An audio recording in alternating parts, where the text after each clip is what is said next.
Hello guys, my name is Gabriel Roberts, and today I'm going to be showing you my top 5 tips for the beginner wild camper.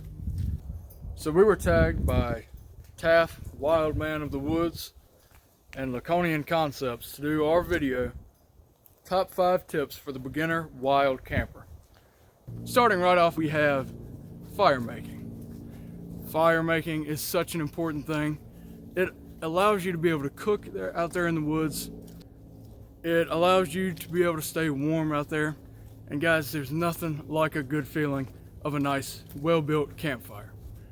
So, fire making coming in at number 1. Recommend you get a Bic lighter.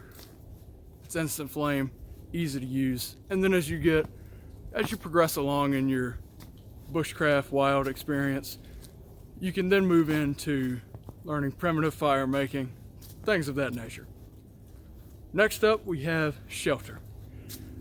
For me, I would recommend that you, especially the beginner wild camper. Now, I recommend a tent because it has 4 walls. You're completely closed off from the elements, and it gives you a sense of protection, in my opinion. Something to keep you warm at night and something to keep you protected from the elements. Now, whether the tent that you can afford is a ECWT or it's an Ozark Trail from Walmart, it doesn't matter as long as you get one and you use it. Say you're out there for the first time at night and you hear all these new sounds. Guys, a possum out there in the woods will sound like a grizzly bear at night when it's completely still. So get a tent, use it. Also, along with that, a sleeping bag. Next up, have a good pair of boots. Now, along with that could be good footwear, appropriate footwear. So, summertime, you're on a kayak, definitely not going to be wearing boots, probably going to have Crocs on or flip-flops or sandals, something along that line. But if it's wintertime as it is now, hitting the trails where it's a lot of rocks, a lot of sticks, I'm going to have a good pair of boots on. Good tip I can give you guys, look out at the military surplus stores. You'll find cheap boots there in pretty good condition a lot of the times. As a matter of fact, the pair of boots that I'm wearing right now are a pair of Bates combat boots that I bought here at local surplus for $20. Awesome stuff. Got almost a brand new pair for the same price. So check at your military surplus and you might just like what you see. Now, next up we have food and water. I say water and food because you need to be independent, or you don't want to have to rely on nature to provide your meal.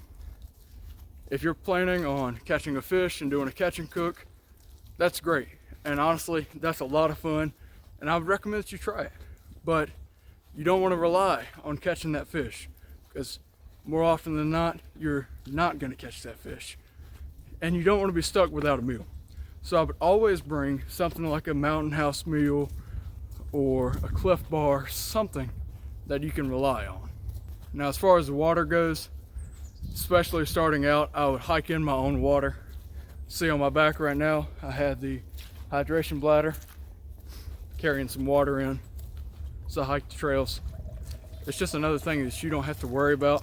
Starting off, you know that's purified water that you're putting in there. You don't have to you don't have to go through the hassle of purifying water from a stream or a puddle or the river. It just makes it easy, and it really makes for an enjoyable experience. So my final tip, the main thing that I can recommend to the beginner wild camper: start small and learn at home. Guys, there's no worse feeling than coming out into the woods, hoping to have this awesome, camping experience, and then learning that your rain fly doesn't repel rain, or your tent body is not waterproof, or that sleeping bag is not warm enough. Guys, start small, learn at home. Now, not everybody has a backyard.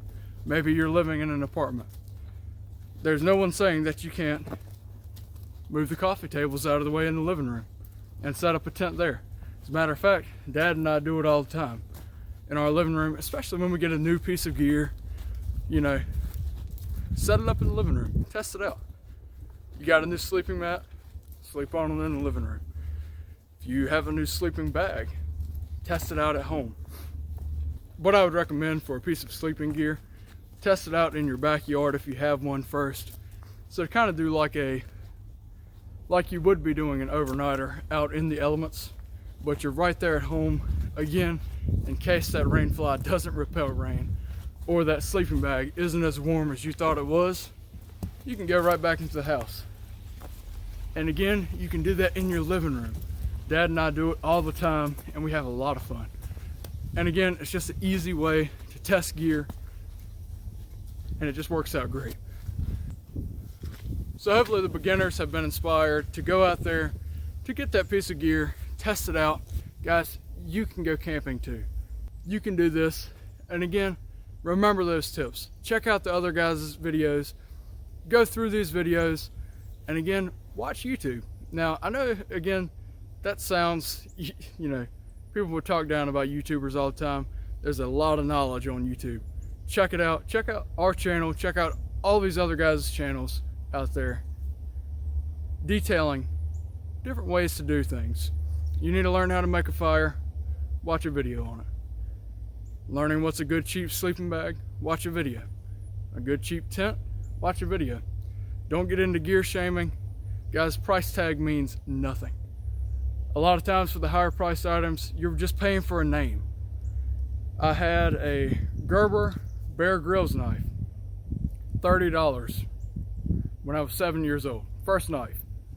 Guys, I beat the heck out of that thing. I did all kinds of stuff that it, needless to say, was not rated for. That thing is still standing strong today. Whereas Dad's BK2, that's the K-bar, cost nearly $100 when he purchased it. As you can see there, it snapped in half. Don't get into gear shaming. Buy what you can afford, use it, have a great time out in the woods, guys. You can do this. Hope you have a great day wherever you're at. And as always, may the wings of liberty never lose a feather. And God bless.